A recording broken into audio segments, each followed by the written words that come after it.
Hi guys! Hello mga pangga! Today is Wednesday night, March 26. At ilang araw na lang matatapos ng Ramadan. So sad. But still, I'm happy kasi kasama ko yung asawa ko. Sad at the same time kasi wala dito yung papa ko.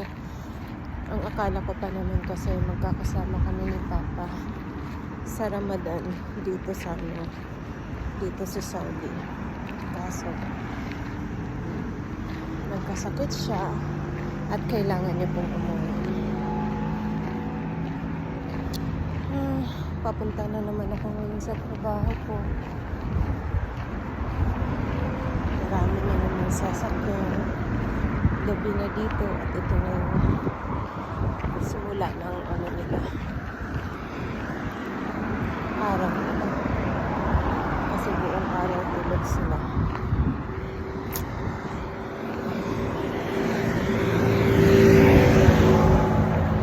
Hindi ako makakatawid kasi ang daming sasakyan,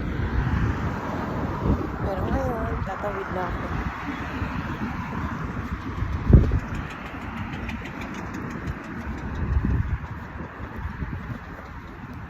Grabe, napakamahangin. Sobrang hangin.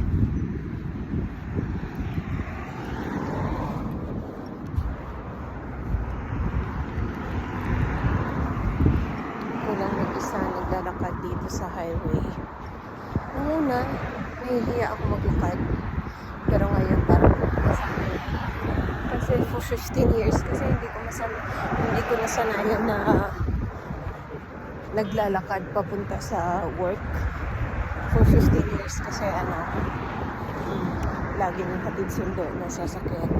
Tapos dito sa panibagong work ko, meron namang sasakyan pero mas pinili ko pong maglakad na lang kasi walking distance lang naman nasa 5 minutes po yung distansya niya mula sa bahay namin papunta doon sa pinagtatrabahuan.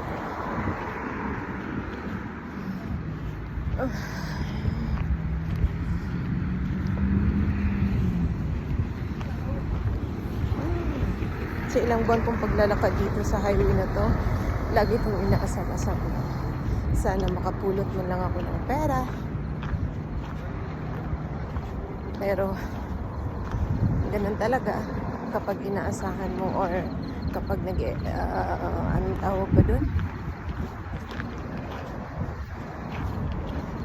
Tawag doon kanabit ang mag-expect din ka nga nakiporta nga mapulit ang hindi nga na wala kay makuha na pag di na lang ka magkuan kay basin para panahon nga makapulit ka.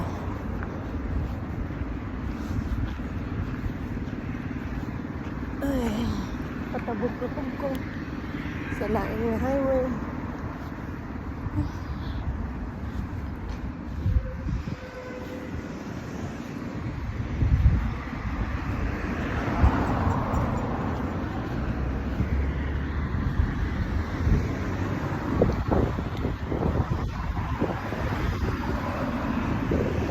Naganggang galang sa ako.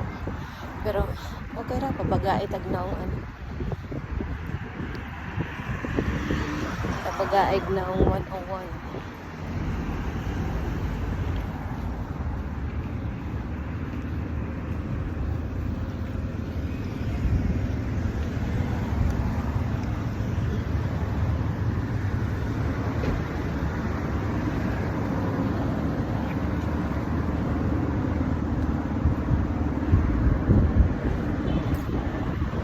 Sige na, update lang ko sa mga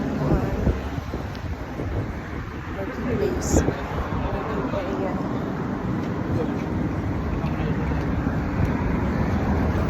Medyo during aside, naghandag ka nagtao.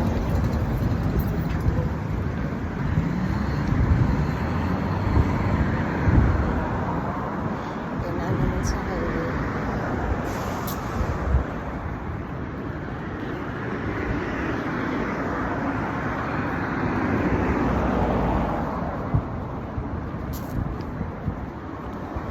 gusto na ko ipakita ang kuan sa mga clinic pero dili na lang sa akin, dili pa ko ready.